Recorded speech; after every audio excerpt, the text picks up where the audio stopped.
Terungkap alasan pelaku Reynaldi, 25, dan Najma Hamida, 21, yang membuang mayat bayi menggunakan paket ojek online, ojol, di kota Medan, Sumatera Utara. Bayi tersebut ternyata hasil hubungan sedarah alias incest antara Reynaldi, R, dan Najma, NH. Kedua pelaku kini hanya bisa tertunduk saat ditangkap Polrestabes Medan, Jumat, tanggal 9 Mei tahun 2025.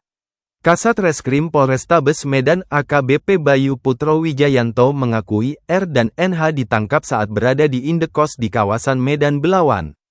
Keduanya menjadi tersangka yang menyerahkan paket berisi mayat bayi kepada seorang pengemudi ojol.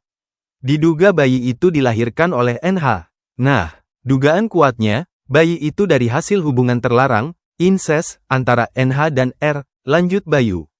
Namun, untuk memastikannya, kami masih akan melakukan tes DNA. Informasi lebih lanjut nanti akan disampaikan, ujarnya. Pengemudi ojol bernama Yusuf Ansari yang menerima order layanan pengantaran barang, Gosen, pada Kamis pagi, tanggal 8 Mei tahun 2025. Kejadian berawal ketika Yusuf Ansari mendapat pesanan sekitar pukul 8 waktu Indonesia Barat dari akun bernama Rudi. Yusuf bertemu dengan Rudi dan seorang wanita di depan Indomaret, Jalan KL Yos Sudarso. Yusuf menerima barang yang mau diantar ke penerima bernama Putri. Paket ini berupa satu kotak kardus, katanya. Yusuf kemudian menuju lokasi tujuan di Jalan Kapten Muhtar Basri, Kecamatan Medan Timur. Setibanya di sana, Yusuf menghubungi Putri, namun justru diminta untuk menyerahkan paket ke marbot masjid. Ia menolak karena tak ada orang yang bisa ditemui di lokasi tersebut. Karena tak ada yang kenal, inisiatiflah dia membuka paket itu bersama warga sekitar.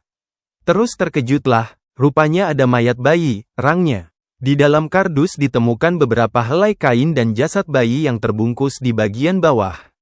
Warga lalu melaporkan temuan itu ke pihak kepolisian. Dari hasil penyelidikan, diketahui NH melahirkan bayinya di rumahnya di kawasan Sicanang, Kecamatan Medan Belawan, pada tanggal 3 Mei tahun 2025. Bayi sempat dibawa ke rumah sakit karena sakit, namun kembali dipulangkan lantaran keterbatasan ekonomi. Dia melahirkan dan merawat bayi itu sendiri. Lalu bayinya sakit dan diantar ke rumah sakit. Terus kembali dibawa ke rumah karena keterbatasan ekonomi. Bayi meninggal tanggal 7 Mei tahun 2025, terang Kapolrestabes Medan, Kombes Gideon Arif Setiawan saat konferensi pers, Jumat, tanggal 9 Mei tahun 2025. Keesokan harinya, R berinisiatif membuang jenazah sang bayi dengan cara memasukkannya ke dalam kardus dan memesan layanan ojek online untuk mengirim paket tersebut ke sebuah pemakaman umum di Jalan Kapten Muhtar Basri.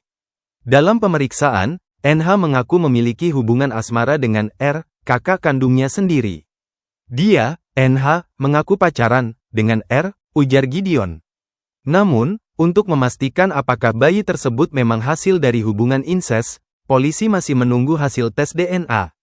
Untuk ide pengiriman bayi itu si R terkait kenapa bayi tidak dimakamkan secara wajar, ini masih selidiki, tambah Gideon.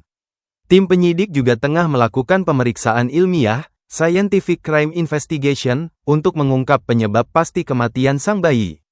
Hingga kini, motif dan latar belakang hubungan antara NH dan R masih dalam penyelidikan lebih lanjut. Polisi juga menelusuri kemungkinan adanya unsur pidana lain dalam kasus yang menyita perhatian publik di kota Medan ini.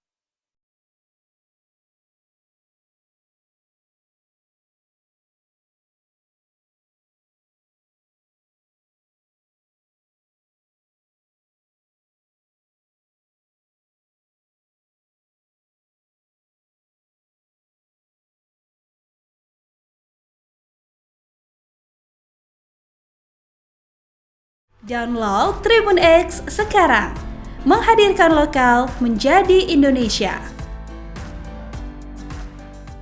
Terima kasih sudah nonton, jangan lupa like, subscribe, dan share ya.